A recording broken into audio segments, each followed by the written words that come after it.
नमस्कार साथियों, आप देख रहे हैं केशव सिंह स्टोरी।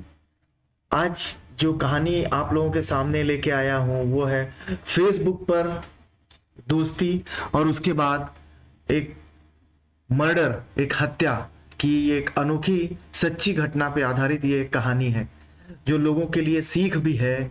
इससे लोगों को सीखना भी चाहिए कि किस तरह से बच्चों को जब हम फेसबुक पर या सोशल मीडिया पर बहुत ज़्यादा जब ये होते हैं तो कैसे वो बहक सकते हैं। वो ये घटना से हमें ये सीखने को मिलता है। तो आइए शुरू करता हूँ कि फेसबुक वाले दोस्ती के बाद मर्डर की ये एक अनोखी कहानी। ये है करनाल के एक गांव हरसिंहपुरा में 24 नवंबर 2022 को ये घटना जो है ये घटित हुई थी। उस गांव की एक 55 साल की महिला जो जिसका नाम राजवंती है अपने घर से कहीं गायब हो गई। पुलिस जब राजवंती की गुमशुदगी के मामले की जांच कर रही थी लेकिन उनका कुछ भी पता नहीं चल रहा था। वो अपने घर में किसी को बताए बगैर कहीं चली गई। इस सिलसिले में घर वालों ने घरौंदा थाने में रिपोर्ट लिखवाई थी। महिला की दिमागी हालत भी ठीक थी, ऐसा नहीं कि वो कुछ पागल थी या कुछ थी, ऐसा कुछ भी नहीं था उसके साथ। किसी से कोई शिकायत परेशानी भी नहीं थी। अचानक कहाँ गई ये राज बना हुआ था।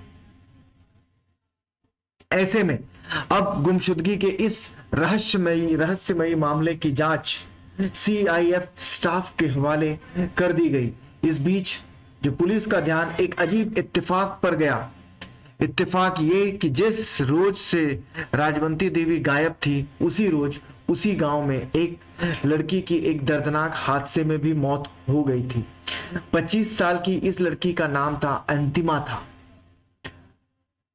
अब उसकी मौत कैसे हुई थी?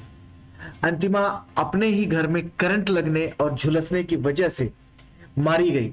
ये वारदात तब हुई जब लड़की के घर वाले बाहर थे। जब घर वाले लौटे तो बेटी की लाश देखकर सन्न रह गए। वैसे तो लाश की हालत ऐसी थी जैसे उन्होंने अपनी बेटी को पहचानना भी बड़ा मुश्किल था। बमुश्किल उन्होंने उसे पहचाना, लेकिन कपड़े और ज्वेलरी ये गवाही दे रहे थे कि यह अंतिमा की ही लाश है। अब घर वालों ने भरे मन से अपनी बेटी की लाश की अंतिम संस्कार कर दिया। अब पुलिस ने दोनों मामलों की जांच साथ में करने का फैसला किया। पता चला कि अंतिमा की मौत को हादसा मानकर ही उस मामले में घर वालों ने अंतिम संस्कार कर दिया था। उसकी मौत की कोई जांच नहीं हुई थी। ऐसे में सीआईएफ स्टाफ ने अंतिमा की मौत के बारे में पता करना शुरू किया। अंतिमा की मौत के बाद पुलिस ने उसके सोशल मीडिया अकाउंट्स की पड़ताल की और इस कोशिश में उसे एक चौंकाने वाली बात पता चली। उसका सोशल मीडिया अकाउंट एक्टिव था और लोकेशन उत्तर प्रदेश का शामली दिखा रहा था। अब सीआईएफ स्टाफ जो है वो उस लोकेशन तक पहुंचा, उस शामली तक पहुंचा और उसने सीधे उस जगह पे दबिश दी जहां पर लोकेशन शो हो रहा था। पुलिस को तो शक था कि शक सही निकला। वहां अंतिमा मिल गई। वो अंतिमा जो 4 महीने पहले अपने ही घर में शॉर्ट सर्किट करंट लगने से मारी गई थी। जाहिर है अंतिमा जिंदा थी। और फिर सवाल है कि मरी कौन थी? जवाब है मरी थी अंतिमा के गांव में रहने वाली 55 साल की महिला राजवंती देवी। फेसबुक पर यह अफेयर हुआ। अंतिमा ने बताई वही वो कहानी कि कैसे हुआ ये। पुलिस के शिकंजे में आई अंतिमा ने बताया कि उसका शामली में एक लड़के से फेसबुक पर अफेयर था, लेकिन घर वाले इस रिश्ते के लिए राजी नहीं थे।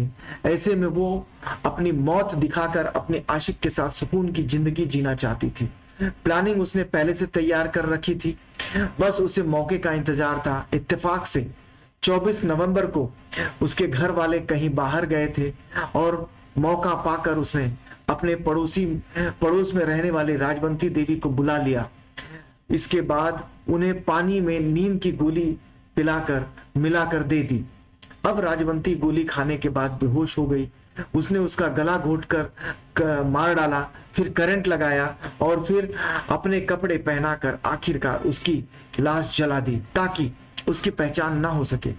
इसके बाद वो अपने प्रेमी के साथ भाग गई और इसके साथ शादी कर शामली में ही रह रही थी। लेकिन अब पुलिस ने उसे गिरफ्तार कर लिया और साथ ही राजवंती देवी की मौत का राज भी फाश हो गया।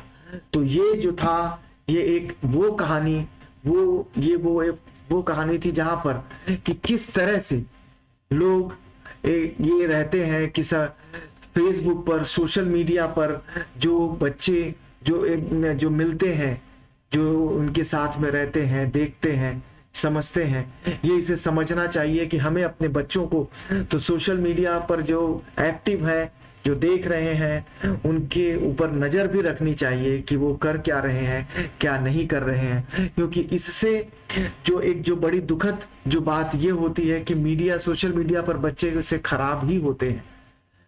सोशल में बहुत, वहां से हमें सीखने के लिए भी बहुत सारी चीजें हैं, लेकिन क्या हमारे बच्चे वहां से वो सारी चीजें सीख रहे हैं या सीखने की कोशिश कर रहे हैं?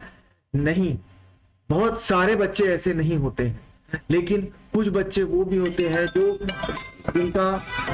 जिनका दिमाग घूम गया रहता है, वो गलत राह पकड़ लेते हैं, रास्ते गलत चुन लेते हैं। तो मेरी उम्मीद आप लोगों से यही है कि आप इस कहानी से कुछ सबक लेंगे, सीखेंगे और समझने की भी कोशिश करेंगे कि क्या ये इस कहानी से शिक्षा क्या लेनी चाहिए, हमें क्या लेनी चाहिए, हमारे बच्चों को क्या देनी चाहिए।